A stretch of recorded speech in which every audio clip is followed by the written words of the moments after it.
আসসালামু আলাইকুম ভিউয়ার্স। এটা আমার চ্যানেলের প্রথম ভিডিও। আশা করি সবাই সাপোর্ট করবেন। তো আজকে আমি ঢাকা থেকে খুলনার উদ্দেশ্যে রওনা হলাম। প্রায় পদ্মা সেতুর কাছাকাছি চলে আসছি। এখনই আমরা পদ্মা সেতুতে উঠবো। তো সবাই আমার চ্যানেলটিকে সাপোর্ট দিবেন। আশা করি সবাই সাবস্ক্রাইব করবেন। Let's go.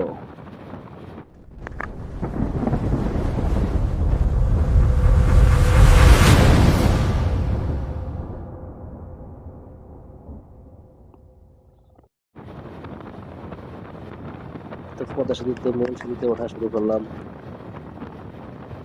বাইকের জন্য আসলে একটা লেন আলাদা করে দেওয়া হয়েছে। মূলত এটা পদ্মা সেতুর সার্ভিস লেন, কিন্তু বাইকাররা এই লেনটা ব্যবহার করতে হবে পদ্মা সেতুতে। কোনোভাবেই এই লেনের বাইরে যাওয়া যাবে না। এই লেন ধরেই চলতে হবে। এবং সর্বোচ্চ গতি থাকবে 60 কিলোমিটার/ঘন্টা। অবশ্য বাইকের আগে বাস, প্রাইভেট কার, ট্রাক এগুলো কিন্তু বাইকের আগেই চলে যাচ্ছে। কিছু করার নাই, ওদের তো গতি বেশি দেওয়া আছে। গতি লিমিট হচ্ছে 80 পার ঘন্টায়। তো আজকে ওয়েদারটা বৃষ্টি, মেঘলা, ভালোই লাগতেছে। পরিবেশটা এখন সুন্দর লাগতেছে। তবে পদ্মা সেতু ওঠার পরে বাতাসের গতিটা এতই বেশি যে বাইক চালাতে কষ্ট হয়ে যাচ্ছে। বাইকটা আসলে একদিকে টানছে, মানে প্রচুর পরিমাণে বাতাসের বেগ। তারপরেও পদ্মা সেতুটা আমাদের অনেক উপকারে আসছে। বিশেষ করে দক্ষিণ অঞ্চলের মানুষ যারা আছি, আমাদের জন্য পদ্মা সেতুটা কিন্তু অনেক ইম্পর্টেন্ট একটা জিনিস, অনেক হেল্পফুল। কারণ আগে যখন ঢাকা থেকে খুলনার উদ্দেশ্যে রওনা হতাম, মাওয়া ঘাটে 2.5 থেকে 3 ঘন্টা মাওয়া ঘাটে লঞ্চ হতো। এখানে লঞ্চে পারাপার করা লাগতো, তারপরে ফেরি পারাপার করা লাগতো। তো সেখানে আমাদের কিন্তু অনেক সময় লস হতো। তো এখন আমি যদি ঢাকা থেকে খুলনার উদ্দেশ্যে রওনা দিই, 4 ঘন্টা আমার বাড়িতে পৌঁছে যায় আলহামদুলিল্লাহ। কিন্তু একটা সময় কিন্তু আমরা 2 থেকে 2.5 ঘন্টা এই মাওয়া ঘাটেই আমাদের পার হয়ে যেত।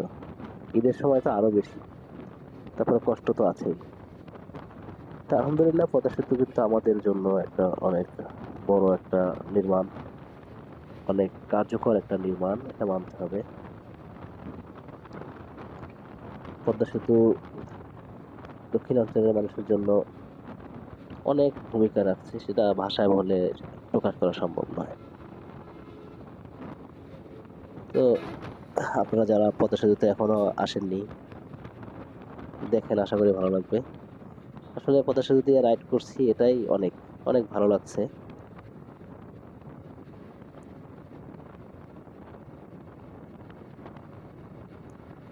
ট্রাক, মাইক্রো বাস গুলো আমাদেরকে ওভারটেক করে চলে যাচ্ছে। কিছু করার নাই, আমরা তো গতির কাছে বাধা। 60 কিলোমিটার উপরে গতি উঠালে সার্জেন্ট মামলা দিয়ে দিবে। কিন্তু বড়সড় একটা মামলা খাবেন, কারণ পদ্মা সেতুর উপরে নিয়ম না মানলে কিন্তু মামলাটা একটু বেশি হার্ড হয়। তো নিয়ম মেনে চালানোই ভালো। 60 কিলোমিটার গতিতে বাইক চালানো একদম যে খারাপ লাগে না, তা ভালোই লাগে। আপনারা যারা ভিডিওটি দেখছেন, অবশ্যই সাবস্ক্রাইব করবেন আমার চ্যানেলটি।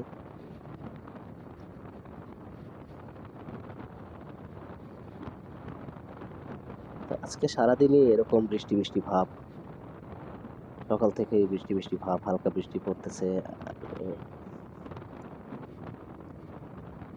ভালোই লাগছে, খারাপ না।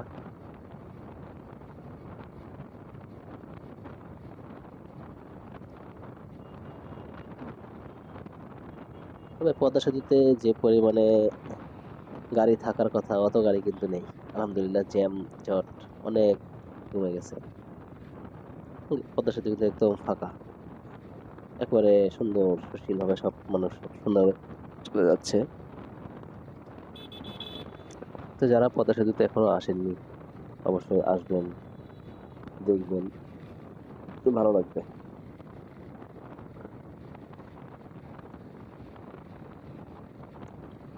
আর অবশ্যই আমার এই চ্যানেলটিকে সবাই সাপোর্ট করবেন। সবার কাছে এটাই আমার চাওয়া। অবশ্যই আমি আরও নতুন নতুন ভিডিও দিব, বাইকের বিভিন্ন বিষয়ে ভিডিও দিব। যেমন একটা বাইকে লং ট্যুরে যাওয়ার সময় বাইকে কী কী করণীয়, কী কী সার্ভিসিং প্রয়োজন, বাইকের টেকনিক্যাল বিষয়ে টুকিটাকি ভিডিও দিব ইনশাল্লাহ, যাতে করে আপনারা বাইকের ছোটোখাটো কাজ যেগুলো আছে সেগুলো অবশ্যই ঘরে বসেই করতে পারবেন, বেকার খরচ বেঁচে যাবে।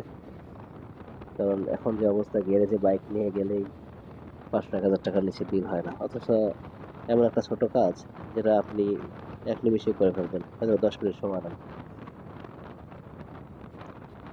নিজে কাজ শিখতে পারলে সেটা অনেক ভালো, সেটা আপনার অবশ্যই কাজে লাগবে।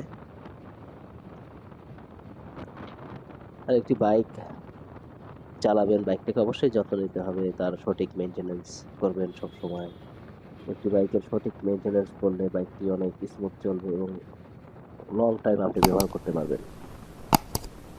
যে কোনো জিনিস আপনি যদি আপনার শরীরের যত্ন নেন, আপনার শরীরটা কিন্তু অনেক সুন্দর আকর্ষণীয় থাকবে, শরীর সুস্থ থাকবে। এমন করে বাইকেরও যত্ন নিলে, সঠিক ইঞ্জিন অয়েল ব্যবহার করলে, সঠিক নিয়ম মেনে বাইক চালালে বাইকেরও লং লাস্টিং হবে, এটা স্বাভাবিক। একটি বাইকের ইঞ্জিন অয়েল কিন্তু খুবই গুরুত্বপূর্ণ একটা বিষয়। ইঞ্জিন অয়েলটি অবশ্যই আপনারা সবসময় অরিজিনাল ব্যবহার করবেন, শোরুম থেকে অরিজিনাল ইঞ্জিন অয়েলটি নেবেন, তাহলে আপনার বাইকটি কিন্তু অনেক ভালো চলবে এবং আপনার ইঞ্জিনের কার্যক্ষমতা অনেক দিন ধরে রাখবে। অবশ্যই বাইকার যখন আপনারা লংয়ে বাইক চালাবেন, সেফটি গার্ড যেগুলো আছে অবশ্যই ব্যবহার করবেন। সেফটি গার্ড ব্যবহার করলে একটা দুর্ঘটনা ঘটলে আপনাকে অনেক সেভ করবে। আর হেলমেট তো অবশ্যই ব্যবহার করবেন, হেলমেট ছাড়া কখনোই বাইক চালাবেন না। একটি হেলমেট আপনার জীবন বাঁচিয়ে দিতে পারে। অবশ্যই হেলমেটটি সবসময় একটি সার্টিফাইড হেলমেট কিনবেন। এই ভাই দেখেন বেশি তাড়াহুড়া করতেছে, আমি অলরেডি 60-এর প্লাস স্পিডে চালাচ্ছি, উনি আমাকে ওভারটেক করে চলে গেলেন। আসলে এভাবে অনিয়ম করা ঠিক না, সবসময় নিয়ম মেনে গাড়ি চালানোটা উচিত। এই লেনে তো ওভারটেক করা সম্পূর্ণ নিষেধ, কিন্তু উনি ওভারটেক করে চলে গেলেন। যাই হোক, আমরা সবাই সবসময় নিয়ম মেনে চলবো, নিয়ম মেনে চললে আমাদের সবারই ভালো হবে। ভিউয়ার্স, বাতাসের যে বেগ আপনারা শুনতেই পাচ্ছেন, প্রচুর পরিমাণে বাতাস হচ্ছে। বাইক একদিকে ধাক্কা দিচ্ছে, মনে হচ্ছে বাইককে ধাক্কা দিয়ে আছে উনি, একদিকে বাইক সরে যাচ্ছে। তা বাইকের হ্যান্ডেল বাইকের দ্বারা শক্ত করে ধরে চালাচ্ছে। অবশ্য এই যে বাতাসের গতি, এখন কম স্পিডে চালানোই ভালো। বাতাসের গতি বেশি থাকলে আপনি যদি বাইক অনেক দ্রুত স্পিড তোলেন, অনেক বেশি স্পিডে চালান, সেক্ষেত্রে কিন্তু দুর্ঘটনা ঘটার সম্ভাবনা অনেক বেশি থাকে। তো সবাই চেষ্টা করবো সঠিক নিয়মে বাইক চালানো, আর বাইক গতি বেশি না চালানোই ভালো। একটি বাইক যদি আপনি 60 থেকে 70 কিলোমিটার গতিতে চালান সবসময়, তাহলে দেখা যাবে ওই বাইকটি কিন্তু অনেক সুন্দর স্মুথ চলবে, অনেক দিন আপনার হাতে চলবে, অনেক ঝামেলাহীন ভাবে চলতে পারবে। তো পদ্মা সেতু প্রায় পার হয়ে গেছি, শেষ প্রান্তে, ভালোই লাগছে।